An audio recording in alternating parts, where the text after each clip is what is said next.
ஏய் ஏன்டா இப்படி கத்துற? காது கொய்யுங்குதுடா. உனக்கு கொஞ்சமாச்சு பொறுப்பு இருக்கா? என்னப்பா பொறுப்பு இல்ல தாத்தாவுக்கு? ஸ்கூல் ஓப்பனா போகுது. ஸ்கூல் பேக் வாங்கணும், லஞ்ச் பேக் வாங்கணும், வாட்டர் பாட்டில் வாங்கணும், டிஃபன் பாக்ஸ் வாங்கணும். போதும் போதும், எல்லாம் கடத்தெருவில் போய் வாங்கிக்கலாம் போ. வயசான காலத்துல கடையா ஏறி இறங்க வச்சு என்னையும் என் பேரனையும் டயர்ட் ஆக்கலான்னு பாக்குறீங்களா? ஜி உனக்கு வயசாயிடுன்னு சொல்லு, எனக்கு என்னைக்குமே ஸ்வீட் 20 தான். இப்படி ஏறி இப்படி இறங்குனா ஷாப்பிங் முடிஞ்சது. தாத்தா உனக்கு அவ்வளோதான் லிமிட்டு. எனக்கு பாப்பட கொஞ்சம் கொடு. கொஞ்சம் இடம் தாத்தா.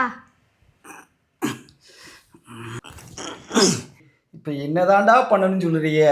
நீங்க ஒன்றும் பண்ண வேண்டாம். 10 லட்சத்துக்கும் அதிகமான மக்கள் டவுன்லோட் பண்ணி ஆர்டர் பண்ணிட்டு இருக்க நம்ம சூப்பர் சரவணா ஸ்டோரோட அண்ணாச்சி ஆப்பில் தான் ஷாப்பிங் பண்ண போறோம். அதுவும் ஃபர்ஸ்ட் தடவை 299 ரூபாய்க்கு ஆர்டர் பண்ணோம்னா 100 ரூபாய் டிஸ்கவுண்டே, அதுவும் ஃப்ரீ டெலிவரியோட. கிளாத்திங், ஹோம் அண்ட் கிச்சன் எல்லா ப்ராடக்ட்ஸும் ஆஃபர்ல இருக்கு. குவாலிட்டிக்கு ஏற்ற பிரைஸ் இவங்க கிட்ட மட்டும்தான் இருக்கு. இப்போ சம்மர் ஆஃபர் டிஷர்ட்லாம் செம ஆஃபர்ல போயிட்டு இருக்கு. இதுல வீக் ஆன் வீக் சர்ப்ரைஸ் ஆஃபரும் போடுவாங்க. ராணி 5ங்கிற கோடை யூஸ் பண்ணீங்கன்னா அடிஷனலா 5% டிஸ்கவுண்ட் பண்றாங்க. என்ன அண்ணாச்சி ஆப்ல ஷாப்பிங் பண்ணிடுவோமா?